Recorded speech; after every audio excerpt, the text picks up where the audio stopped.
नमस्कार दोस्तों, आज के इस वीडियो में हम एक बहुत ही इम्पोर्टेंट टॉपिक के ऊपर बात करने वाले हैं। आज का जो हमारा वीडियो होने वाला है वो जितने भी सीनियर सिटीजन्स हैं या वर्किंग प्रोफेशनल्स हैं या स्टूडेंट्स हैं या महिलाएं हैं, सभी के लिए बहुत इंपॉर्टेंट होने वाला है, यूजफुल होने वाला है। सो मेरी रिक्वेस्ट होगी कि वीडियो को शुरू से अंत तक पूरा ज़रूर देखें, जिससे कि पूरी इन्फॉर्मेशन आपको अच्छे तरीके से समझ में आ जाए और आप भी इसका कहीं ना कहीं अपने लाइफ में फ़ायदा उठा पाएँ। सो अब बिना टाइम वेस्ट के सीधा हम मेन टॉपिक पे बात करते हैं। तो जैसे कि मैं आपको बताना चाहूँगा कि जो व्यक्ति जिनकी उम्र 60 साल या उससे ज़्यादा हो गई है, जो रिटायर हो गए हैं, सो ऐसे जो व्यक्ति हैं सीनियर सिटीजन्स कहलाते हैं। और इनके लिए जो सरकार है, सरकार हर साल हर वर्ष कुछ ना कुछ नई स्कीम्स नई योजनाएं लाती रहती हैं।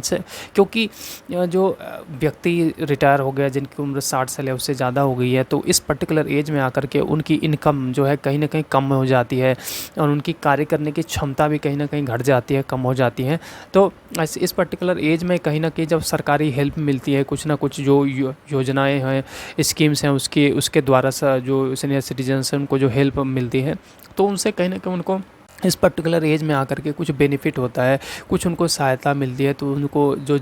ज़िंदगी जीने में थोड़ी सहूलियत मिल पाती है। तो सरकार के द्वारा, राज्य सरकार हो, केंद्र सरकार हो, सभी के द्वारा कुछ ना कुछ स्कीम्स योजना हमेशा लाती जा रही हैं। और अगर कोई पुरानी स्कीम्स योजना है तो उनको हर साल कुछ ना कुछ उसको उसमें जो चेंजेस हैं वो करके उसको बढ़ा करके लागू कर दिया जाता है। और जैसे कि अब ऐसे स्कीम्स हैं, योजनाएं हैं, तो कोई भी स्कीम हो, योजनाएं हो सीनियर सिटीजन के लिए, तो अब अगर उसके लिए आवेदन करने के लिए कोई व्यक्ति जाता है तो उसके लिए कुछ ना कुछ पात्रताएं होती हैं, कुछ ना कुछ उसकी योग्यताएं, रिक्वायरमेंट्स होती हैं, उसको आपको फुलफ़िल करना होता है, तभी आप किसी स्कीम के लिए आप आवेदन दे सकते हैं, उसके लिए आप एलिजिबल हो सकते हैं। हर योजना के लिए कुछ ना कुछ पात्रता होती है। फॉर एग्ज़ाम्पल अगर मान के चलिए, जो वृद्धावस्था पेंशन योजना है, जो हर राज्य में राज्य सरकार के द्वारा चलाई जाती हैं, चाहे वो दिल्ली हो, आपका यूपी हो, बिहार हो। वो अलग बात है कि दिल्ली है तो दिल्ली में जो पेंशन है वो ज़्यादा मिलती है, 2500 से 3000 पर महीने। यूपी है तो वहाँ थोड़ा कम मिलती है, बिहार है तो वहाँ थोड़ी कम मिलती है। बट जो राज्य सरकारें हैं वो वृद्धावस्था पेंशन योजना जो है हर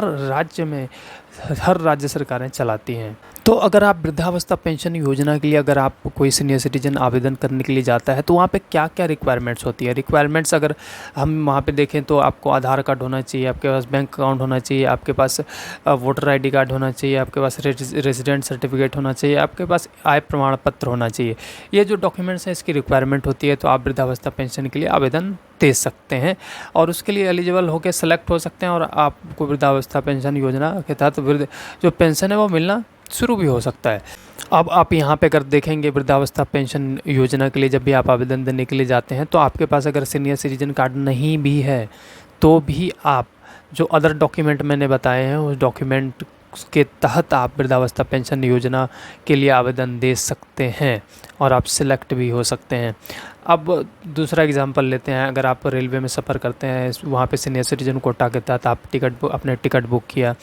और जब रेलवे में सफ़र करने के लिए आप गए, रेलवे में आपने जो गवर्नमेंट आईडीज़ हैं, कोई भी चाहे आधार कार्ड हो, वोटर आईडी कार्ड हो, वो लेके आप गए, तो टीटी के द्वारा जब चेक की जाती है तो वहाँ पे आपने आधार कार्ड भी अगर दिखा लिया तो उससे भी डेट ऑफ बर्थ आपकी वो चेक कर लेता है। वहाँ भी अगर आपके पास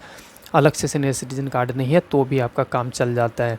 अब यहाँ पे तीसरा एक एग्जांपल लेते हैं, अगर आप हवाई यात्रा करने के लिए आप जो है वहाँ पर हवाई यात्रा में जो छूट मिलती है, टिकट पे कंसेशन मिलती है, तो वहाँ पे आप सीनियर सिटीजन कोटे के तहत जब आप हवाई यात्रा के लिए टिकट बुक करते हैं छूट के लिए, तो वहाँ पे जब आपकी आईडी चेक की जाती है तो वहाँ अगर आपके पास सीनियर सिटीजन कार्ड नहीं भी है, आपके पास दूसरी आईडीज़ हैं जैसे कि आधार कार्ड हो गया, वोटर आईडी कार्ड हो गया, तो भी आपका वहाँ भी काम चल जाता है। तो ऐसी बहुत सी योजनाएं हैं, बहुत से सरकारी स्कीम्स हैं, बड़े बड़े सरकारी स्कीम्स योजनाएं जो सीनियर सिटीजन के लिए चल रहे हैं।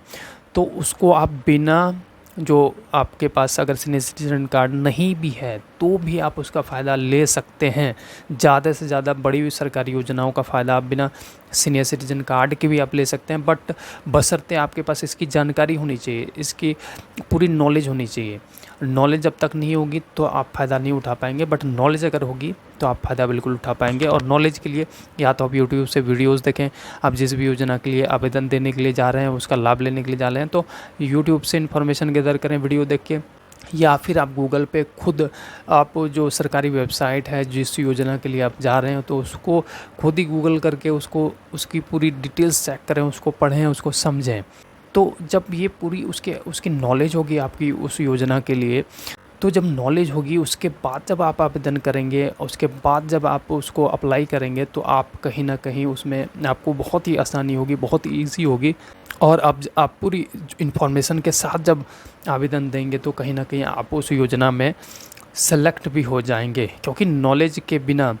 ऐसी जो सरकारी स्कीम्स हैं, योजनाएं हैं, उसका लाभ लेना बहुत मुश्किल है, क्योंकि नॉलेज के अभाव में ये लोगों को प्रॉब्लम होती है, दिक्कतें होती हैं।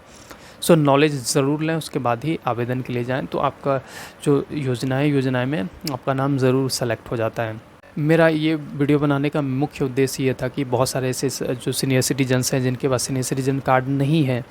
उनके राज्य में सीनियर सिटीजन कार्ड अभी बनना बंद हो गया है, तो ऐसे व्यक्ति कैसे सरकारी स्कीम्स योजना है उसका लाभ ले सकते हैं।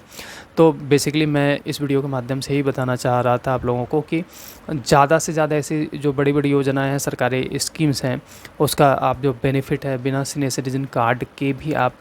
ले सकते हैं, बशर्ते उसकी आपको नॉलेज थोड़ी रखनी होगी, चाहे गूगल करके, चाहे वीडियोस देख करके।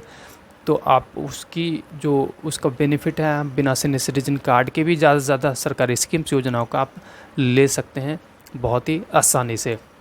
सो आई होप ये वीडियो आपको बहुत ही अच्छा लगा होगा। वीडियो को लाइक ज़रूर कर दें और इस वीडियो को आगे ज़्यादा से ज़्यादा लोगों में शेयर कर दें, जिससे कि ये इन्फॉर्मेशन अवेयरनेस ज़्यादा से ज़्यादा लोगों तक पहुंच पाए और उनकी कुछ मदद हो पाए। और हमारे इस यूट्यूब चैनल को सब्सक्राइब करके ज़रूर रख लें, क्योंकि हम ऐसे यूज़फुल वीडियोज़ अपने इस यूट्यूब चैनल के माध्यम से आप लोगों के लिए हमेशा लाते हैं और लाते रहेंगे। सो वीडियो को एंड तक देखने के लिए आप सबका धन्यवाद।